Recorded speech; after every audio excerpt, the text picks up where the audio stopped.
we have a really interesting astrological week because the energy shifts from fast and impulsive into something more emotional, grounded, relational, and psychologically revealing. And honestly, you're going to feel this one. Hi and welcome to Astrotherapy. This is Virginia, holistic therapist and astrologer, hence the holistic astrologer.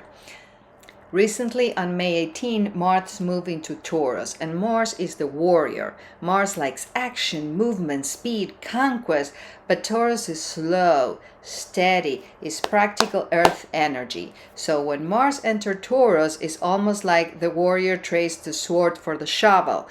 And we focus now on building something that is sustainable. So investing your energy into the long-term strategy. So this is no longer impulsive energy. This becomes a lot less reactive, a lot less reckless, less likely to jump into things without thinking. And what we lose in speed, we gain in endurance. And honestly, this is great energy for money, for business, for building something that can last, for health routines, for gardening and connecting with nature, for physical healing, and for creating stability across the board. Mars in Taurus wants results that can touch. And this transit asks, are your efforts creating something real or they're just burning energy? And then on May 19th, we had Venus enter Cancer, and this changes the emotional landscape because Venus rules love, relationships, beauty, pleasure, and even money.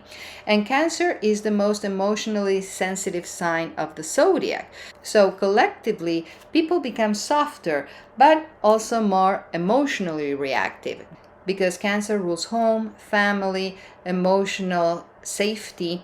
So during this transit, you might notice that you're more easily hurt or more nostalgic or even more sensitive, craving genuine emotional connection and a lot less tolerant to superficial interactions.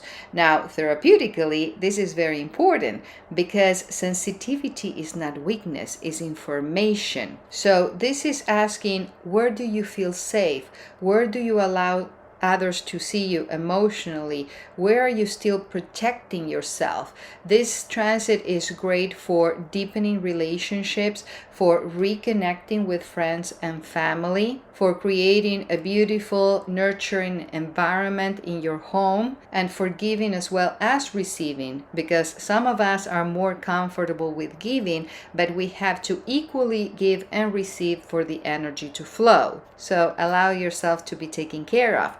Now, the shadow side is emotional defensiveness, or the opposite, people getting too clingy, either withdraw into your shell or take things personally or react from old emotional wounds instead of being present at the moment. And this is where self-awareness matters, because when something triggers you during this time, pause before reacting. Practice the art of non-reaction, embrace your power, and then ask yourself, where is this coming from? Is this present pain, or is old pain with a new face? Because Cancer rules emotional memory and old wounds resurface during this time.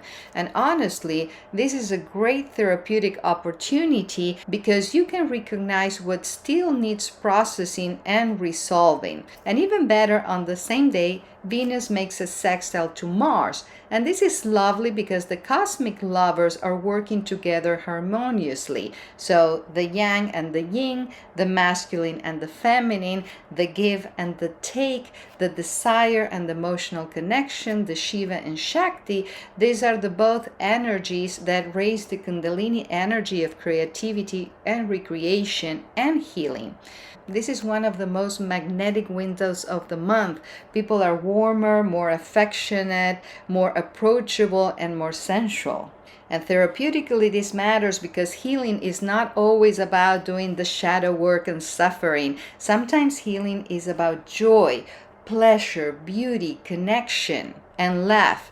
Because 1 minute of laughter equals 10 grand in biochemicals should you buy them from a lab. So when they say you have everything within you, I don't know if everything, but you have a whole pharmacy. This is about feeling safe enough to enjoy life again, because Venus and Mars reminds us that pleasure is also medicine. This is a great time to reconnect with your partner, decorate your space, treat yourself, pamper yourself, and live a little. Then we have Mercury in Gemini, trine in Pluto in Aquarius, and this is where things get psychologically deep. Because Mercury rules the mind and communication, and Pluto is transformation, is truth, is shadow work, and the psychological underworld, so the rabbit holes. When these two harmonize, conversations get beneath the surface, and suddenly people tell the truth. Patterns become obvious, hidden motivations emerge, and insights arrive very quickly. This energy is great for therapy, research, journaling, deep conversations, investigation, psychology work, and even financial strategy, because Mercury is the merchant and Pluto is power and wealth. So suddenly you might find words for something that you've been feeling for a long time but you couldn't quite articulate. And if you journal during this transit, write without filtering yourself. It's great for automatic writing. Now, I want to give a word of caution for the 22nd, where Venus squares Neptune. And this is where emotional sensitivity can become emotional confusion, because Neptune dissolves boundaries, and we are with rose-colored glasses.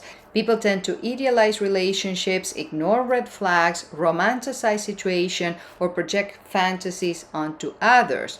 So if something feels too good to be true, then it is. Do not blindly trust appearances. Do not confuse chemistry for emotional safety, because Neptune blurs reality, and this transit can also affect finances, especially with emotional spending or trusting people too quickly with your heart or with your wallet. The best use of this energy is actually creative and spiritual. It's beautiful for music, for writing, for art in general, for any spiritual pursuit, meditation, for pampering, spa days, retreats, rest, dream work. But in terms of emotions, let actions speak louder than words. Now, on the 23rd, the Sun conjuncts Uranus in Gemini, and Mercury becomes visible again in the sky. So this is breakthrough energy.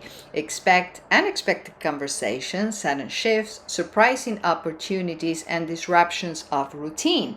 And Uranus asks, what needs liberation? Sometimes disruption is not punishment, but medicine. So if something suddenly changes during this time, do not immediately jump into force everything back into the old structure, because this energy wants liberation, innovation, authenticity, freedom. This is the energy of mental awakening. And with Mercury visible in Gemini, the planet of communications in the sign of communications, all of this becomes amplified, and it's excellent for writing, for media, for teaching, for marketing, for launching, for social media. This is a time where you can share your ideas publicly, because they will get acceptance and your voice will carry further.